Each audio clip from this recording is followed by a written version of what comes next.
આ એનઆરઆઈ લોકો મોદીની કેમ વાહ કરે છે આ વિડીયો જોયા પછી મને આજ ખબર પડી। ભક્તો હું તો એનઆરઆઈ હું, ઓકે, ખાસો 28-30 વર્ષ જૂનો એનઆરઆઈ હું।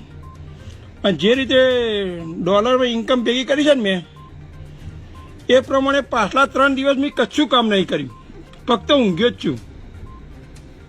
છતાં હું 70-80 લાખ રૂપિયા કમાણે ઊંઘે બોલો, કેમ કે 3 દિવસમાં $3 ભાવ વધી ગયો ડોલરનો, અને હજુ $4-5 વધી જાય ભાવ તો એક ખોખું કમાઈ લે ચૂપચાપ કામ કર્યા વગર મોદીજીના વરોડે। અને હજુ $4 ભાવ વધશે ને $4-5 તો તમારી તો બૂચ વાગી જશે અને અમારે જલસા પડી જશે। પછી એનઆરઆઈ લોકો એ મોદી કરે તો શું નવાય છે? તમે ભક્તિ કરો, અમે માલ બનાવીએ।